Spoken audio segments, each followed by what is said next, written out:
केंद्र सरकार सर्व शिक्षा अभियान के नाम पर भले ही करोड़ों रुपए खर्च कर रही है, लेकिन इसके बावजूद हरिद्वार शहर के जर्जर हो चुके कई प्राथमिक स्कूलों में छोटे बच्चे मौत के साए में पढ़ाई करने को मजबूर हैं।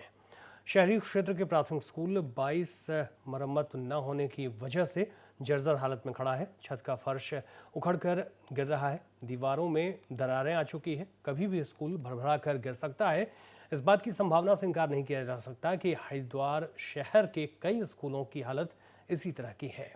गांव के स्कूलों के हालात का अंदाज़ा अच्छी तरह से इन तस्वीरों के जरिए भी लगा सकते हैं। स्कूलों के जर्जर हो चुके कमरों में ढहने का डर बच्चों को अक्सर सताता रहता है। उच्च शिक्षा अधिकारियों को भी स्कूल की फोटो भेजी गई। अधिकारियों ने बिल्डिंग किराए की होने की बात कहकर मरम्मत कार्य कराने से मना कर दिया।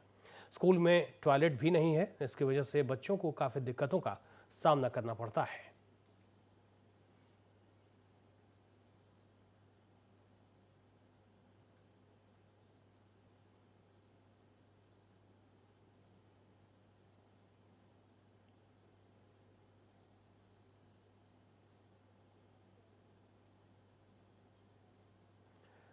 हमारे संवाददाता रुपेश हमारे साथ इस वक्त फोन लाइन पर जुड़ गए हैं, सीधे उनका रुख करते हैं। रुपेश, जब अधिकारियों को इस बाबत जानकारी दी गई, उनका क्या कहना था इस मामले में, क्या प्रतिक्रिया थी उनकी?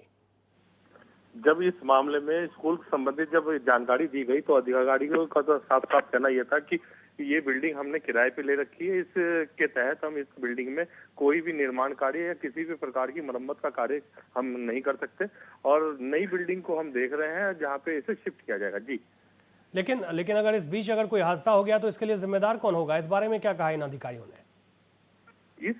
जब हमने ये पूछा था कि ये बिल्डिंग यदि गिर जाए बच्चों के ऊपर या कोई हादसा हो जाए तो उसमें अधिकारियों का गोलमोल रवैया था और उन्होंने साफ साफ ये कहा था कि जल्द से जल्द इस बिल्डिंग को हम कहीं और शिफ्ट कर देंगे और क्या बोलते हैं कि ये जो बच्चे यहाँ पे पढ़ रहे हैं अब इनको हम कमरों में ना बैठाकर बाहर बैठा के पढ़ाएंगे। जी, और शिक्षक जो वहाँ पढ़ा रहे हैं उनकी तरफ से क्या प्रतिक्रिया आई है आपके पास? जो शिक्षक वहाँ पे पढ़ा रही है उसकी 3 महीने पहले ही यहाँ पे नियुक्ति हुई है और उसका कहना यह है कि चूंकि मैं अभी अभी यहाँ पर आई हूँ, मुझे इसलिए पूरे ना तो भवन का पता है कि किसका ये किराए पे लेके किससे यहाँ पे चलाया जा रहा है और चूंकि मैं नई हूँ इसलिए मुझे इसके बारे में ज्यादा कुछ पता नहीं है। जी, प्राथमिक विद्यालय है, यहाँ काफी बच्चे नजर आ रहे हैं, यहाँ पर बच्चों में भी डर समाया होगा।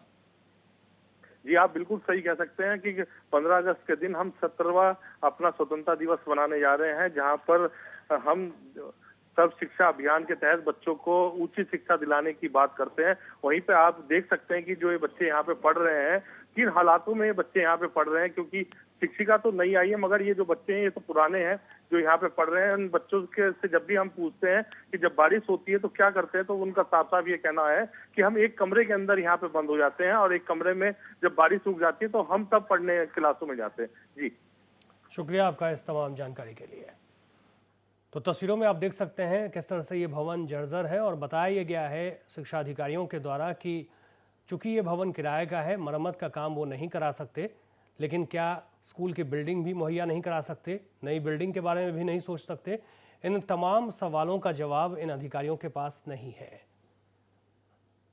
भगवान न करे अगर कोई हादसा यहाँ पर हो जाए तो आप अंदाज़ा लगा सकते हैं कि इन बच्चों का क्या होगा, इनके अभिभावक क्या सोच रहे होंगे इस बिल्डिंग को देखकर। लेकिन पढ़ाई के नाम पर किस तरह से बच्चों के साथ खिलवाड़ किया जा रहा है, उनके जान के साथ खेला जा रहा है, आप इन तस्वीरों में साफ तौर पर देख सकते हैं।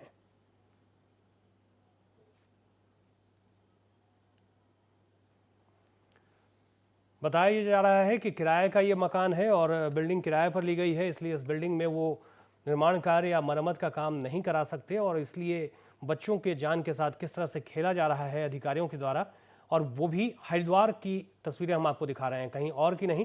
हरिद्वार शहर की ये तस्वीर हम आपको दिखा रहे हैं जहां पर प्राथमिक विद्यालय 22 की किस तरह से बिल्डिंग जर्जर स्थिति में है और अधिकारी इस बाबत किस तरह से मौन हैं, इन तस्वीरों में आप देख सकते हैं। लिखा हुआ है बोर्ड पर नगर क्षेत्र हरिद्वार।